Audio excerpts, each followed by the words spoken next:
sige.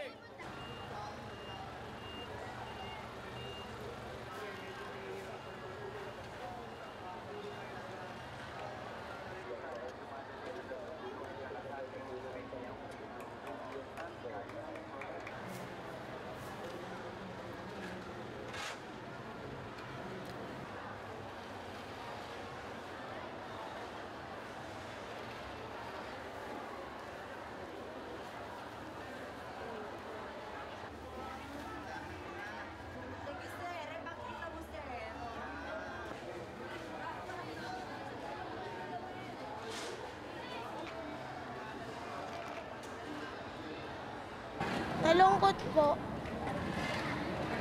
Kasi po yung iba pong libro nasayang po maski po hindi pa po nagagamit.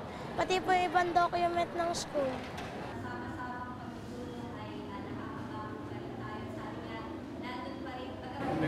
Actually, parang ang hirap pong magsimula. Kanina nga nung nagkasalubong kami ng mga kapwa ko guro, na naiiyak kami kasi dun sa sitwasyon. Lalo na nung mga nakarang araw na nagte-text yung mga bata na wala na silang bahay, wala silang, meron nga po kami mga teachers na naka-experience talaga ng near-death experience, na talagang hinahabol sila ng baha, palipat-lipat sila ng yero.